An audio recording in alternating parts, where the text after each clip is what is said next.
Election day, everyone. Finally here. Control of both houses of Congress at stake in today's midterms.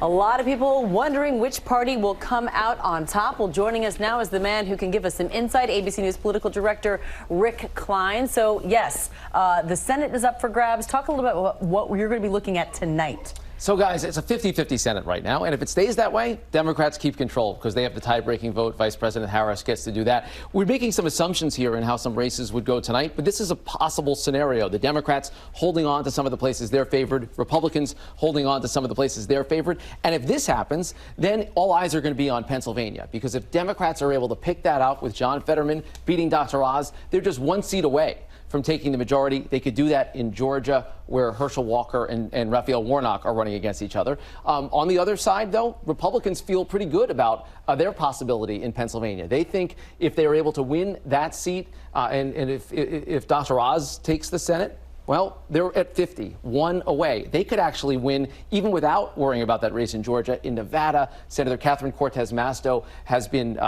trailing in polls recently. That puts them at the magic number of 51. That gives them control. No, very tight in the Senate. Look, they expect to pick up seats in the House. Yeah. The question is just how many. Yeah, that's exactly right. And if you look at the battleground House districts, you see a lot more on the Democratic side than the Republican ones. Keep in mind, 218 is the magic number. That means Republicans need just to pick up 5 seats to take the majority. These are the Democratic-held seats that we think are in play tonight. That's more than 30, 35 seats that Democrats are defending.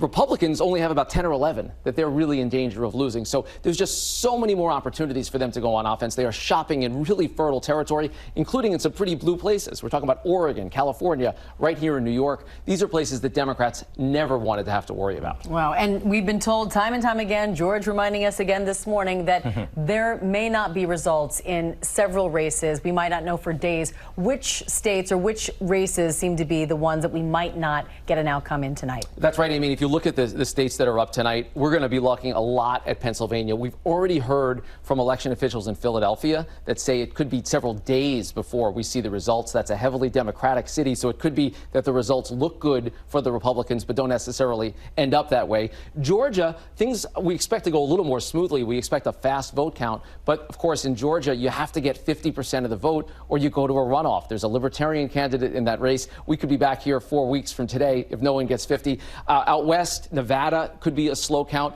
and in Arizona, we're not just waiting on the count, we're also going to wait on the candidates. You remember when we talked to Carrie Lake, the Republican candidate for governor of Arizona a couple weeks ago. She wouldn't commit to conceding defeat if the election doesn't turn her way. So we're going to be looking at the numbers and the count and also potential legal fights. Yes, count candidates in courts is what we might be dealing with. Rick, and is concessions, so or good. not so much. Or maybe not. Yes. What does it mean to concede again, Rick? All right. ABC News political director Rick Klein. Always good to have you here in the building with us, my man. Well, hey there, GMA fans. Robin Roberts here. Thanks for checking out our YouTube channel. Lots of great stuff here. So go on, click the subscribe button right over here to get more of awesome videos and content from GMA every day, anytime. We thank you for watching, and we'll see you in the morning on GMA.